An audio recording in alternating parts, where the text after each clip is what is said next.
ขอน้อมไปในคุณพระศรีรัตนตรัยอันเป็นคำพึงใส่สูงสุดในบวรพุทธศาสนา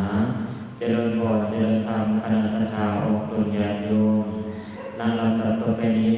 อาตมาจะได้มาชี้แจงแสดงไขบรรยายหัวข้อธรรมที่มีชื่อว่าความสามารถในการแยกแยะธรรมะของพระสงฆ์สาวกจากการศึกษาสู่ปัญญาเปิดหัวเรื่อง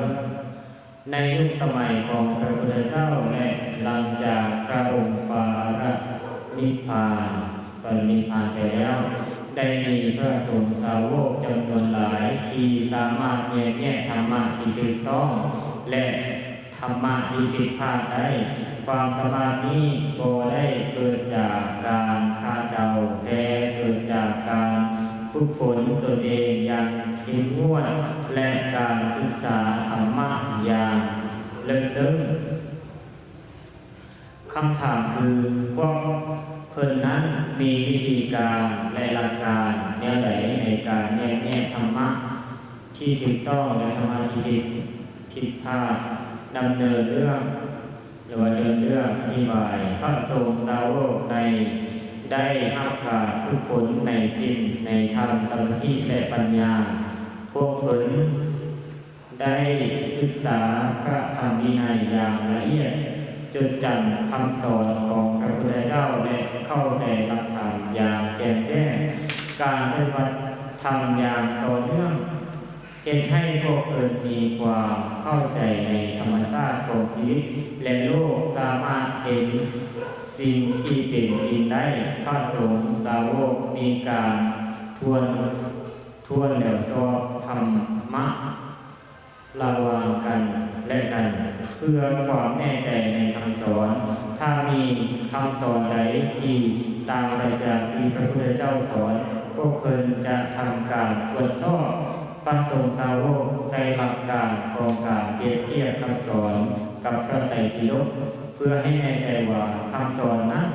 สอดคล้องกับคำสอนของพระพุทธเจ้าพิสูจน์ในพระสูตรต่างๆได้มีการบันทึกถึงการประวัติและการแยกแยะธรรมะของพระสงฆ์สาวกตัวอย่างเช่นว่าการสังคายนาธรรมพระธรรมวินัยซึ่งเป็นการรวบรวมและตรวจสอบคำสอนของพระพุทธเจ้าการที่พระสงฆ์สาวกสามารถ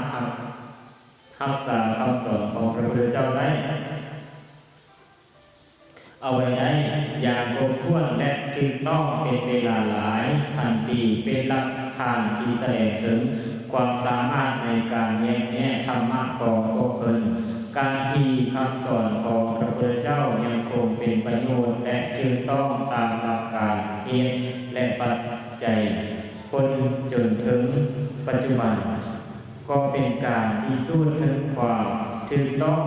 ของคำสอนที่พระสงฆ์สาวกได้รักษาไว้วิจารณ์บางคนอาจจะเห็นว่าการแยกแยะธรรมะเป็นเรื่องของการตีความหมายส่วนตัวแต่ในพุทธศาสนา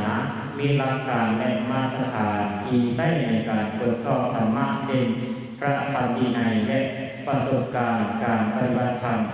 การที่พระสงฆ์สาวกมีความเห็นที่แตกต่างกันในบางเรื่องบ่ได้หมายความว่าพวกเพิ่นบ่สามารถแยกแยะ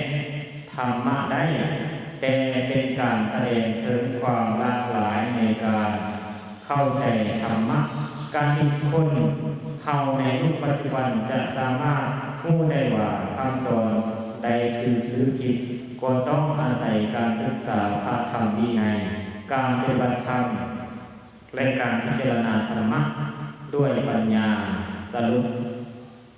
พระสงฆ์สาวกของพระพุทธเจ้าสามารถแยกแยะธรรมะที่ถูกต้องและธรรมะที่ผิดพลาดได้ด้วยความรู้การปฏิบัติและปัญญาที่เกิดจากการฝึกฝนตนเองอย่างเข้มงวดความสามารถนี้เป็นสิ่งที่สำคัญในการรักษาคำสอนของพระพุทธเจ้าไว้ให้คนรุ่นหลังการศึกษาพระธรรมวินัยการปฏิบัติธรรมและการพิจารณาธรรมะด้วยปัญญาเป็นสิ่งที่สำคัญที่สุดในการที่เราจะสามารถ เข้าใจธรรมะได้อย่างถูกต้อง